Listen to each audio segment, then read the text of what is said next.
But we start with the NBA playoffs with the other team in Los Angeles. The LA Clippers and the Utah Jazz began their game one second round series of the Western Conference Semifinals.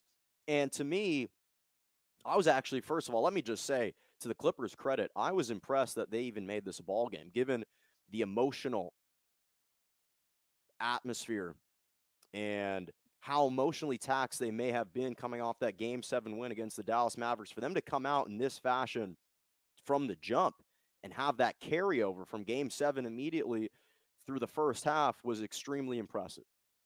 But this Utah Jazz team is kind of the epitome of an old, traditional, purist basketball team, where you've got one elite superstar, a defensive anchor, and a center in the middle, a deep team with shooters that play defense. This is a Utah Jazz team, top 4 offense in the league, top 3 defense in the league. They've got the superstar in Donovan Mitchell. They've got the anchor in the middle and the elite center in Rudy Gobert. They've got the three-point shooting with Bogdan Bogdanovic, with Royce O'Neal, the 3-and-D guys, the versatile guys. They have the sturdy captain and general and Mike Conley, the point guard who even missed last night's game. You've got the bench with Joe Ingles and Jordan Clarkson.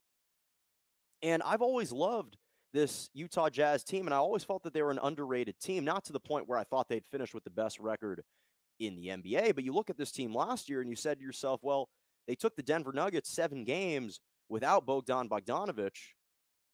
Perhaps if they have Bogdanovic last year, they end up winning that series against the Denver Nuggets, in which Jamal Murray and Donovan Mitchell had that epic duel.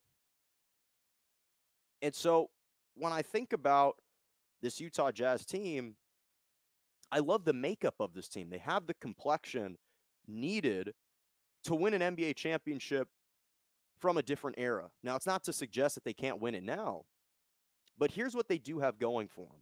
And I think that when we look at competition, the main characteristic and trait is competitiveness. What teams lack or have that competitiveness and that fire needed to win. Michael Jordan, one of the reasons why people kind of ubiquitously refer to him as the most competitive basketball player ever, or one of the most competitive basketball players ever, is because he always found reasons, was always motivated, and felt slighted and insulted by his opponents. Sometimes he'd fabricate reasons why he was insulted. There was an epic moment in the NBA Finals against the Supersonics, where right before the Bulls and the Seattle Supersonics were going to face off in the NBA Finals, Michael Jordan ran into George Karl, the head coach of the Supersonics, at a diner, and George Karl didn't greet him prior to the finals, and he used that as a kind of and tried to kind of vindicate that and had that vengeance towards George Karl. Or other times he would just contrive different reasons, different insults that opponents would say to him to fire him up, to gas him up. Donovan Mitchell was in this unique position earlier in the season when he had a legitimate, a genuine, real motivating factor and motivating insult. Remember Shaquille O'Neal, January 22nd, 2021, after a win against the New Orleans Pelicans, Shaquille O'Neal literally on air said to Donovan Mitchell, hey, Donovan, you're not good enough to lead the Utah Jazz and lead a team to a championship. How does that make you feel? And Donovan Mitchell was just forced to kind of shrug it off. And yet, perhaps that was a watershed moment. Because what we're seeing from Donovan Mitchell right now is, hey, if you've got a legitimate supporting cast, Donovan Mitchell may just very well be good enough to win an NBA championship. He dropped 45 points. He's one of the clutchest players in the NBA. Again, 32 of those 45 points came in the second half, and he scored 16 points in the fourth quarter for the Utah Jazz.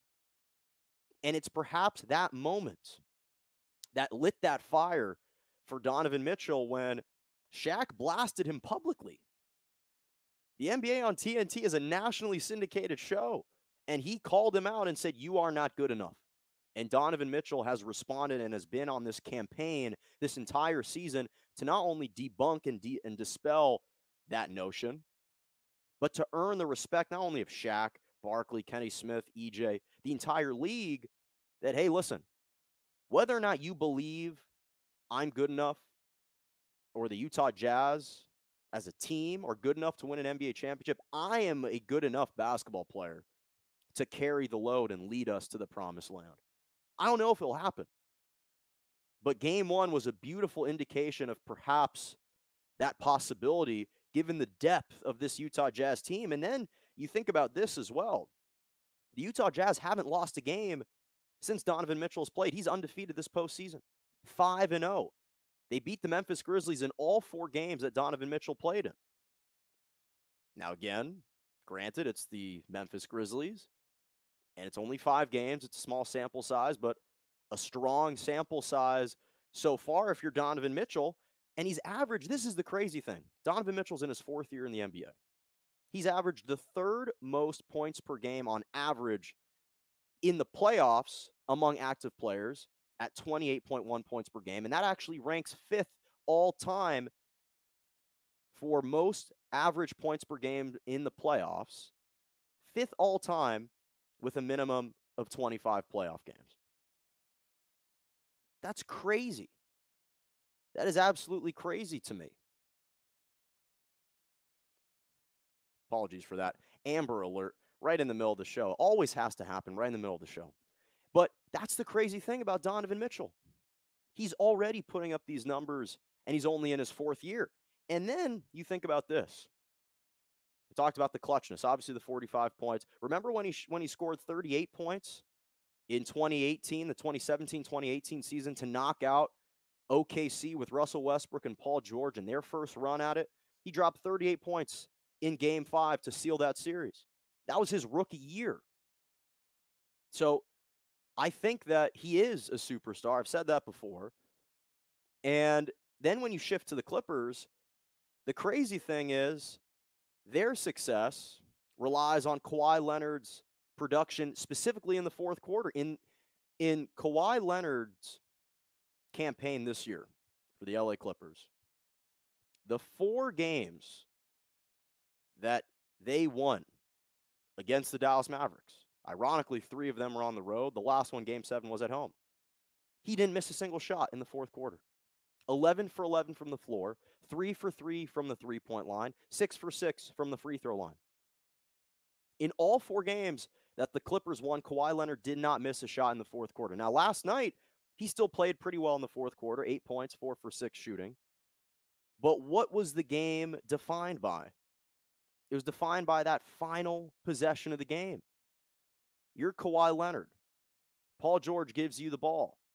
You can't give up that shot to Marcus Morris in the corner. I understand handing it back off, tossing it back off, and pitching it back off to Paul George because he just hit a 3-pointer. But when you get the ball back, that's your time to take that shot. You cannot afford to pass that up.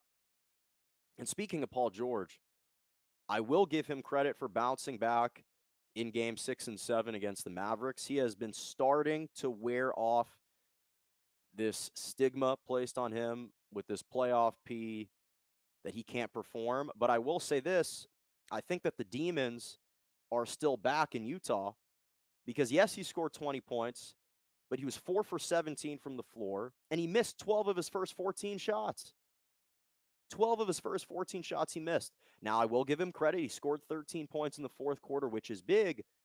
But again, something about Utah in that closeout game 3 years ago, he scored 5 points when Russell Westbrook went off for 45. He was 2 for 16 in that game. So I think that the Clippers should be still encouraged. With that all being said, even though the Jazz won this game without Mike Conley, which will be a huge increase once they get him, but the Clippers should still be confident because this was a game that they easily could have won. They only lost by 3 points, and they led for the majority. At least the first half was a great stretch of basketball. And then coming out of the 3rd quarter, that's where they lost it. And that's where they lost those games against the Dallas Mavericks as well, was in the 3rd quarter.